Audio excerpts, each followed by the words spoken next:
Hello viewers, এই গাছটি হচ্ছে গ্ল্যান্ডুলারিয়া বিপিন্নাটিফিডা। অবশ্যই এর বিকাশগত নাম হচ্ছে প্যারেরা ভার্বেনা, তবে একে বেশি লোকে জানে ওয়াইল্ড ভার্বেনা বলেই। আমি গত সপ্তাহে এই গাছটির ভিডিও দেখেছিলাম, তাতে মাত্র 2-3টি ফুল হয়েছিল। তখন বলেছিলাম যে আগামীতে প্রচুর ফুল দেবে যদি এর ঝাড়গুলো যখন অনেকটাই হয়ে যাবে। এখনও সম্পূর্ণ ঝাড় হয়নি, হতে বাকি আছে। প্রকৃতপক্ষে এই গাছটা আমি সিড থেকে তৈরি করেছিলাম।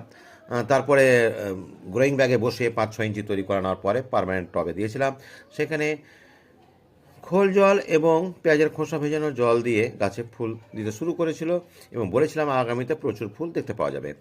আমি এই জন্য আবার ভিডিওটি আপনাদের সামনে নিয়ে আসলাম। আর এখনও বেশ কিছু চারা পড়ে আছে, কিন্তু কিছু করার নেই। এত গাছ তো বসাতে পারবো না। যদি ভালো লাগে অবশ্যই ফলো করবেন, আর যারা ইউটিউব থেকে দেখবেন প্লিজ একটু শেয়ার করে দেবেন।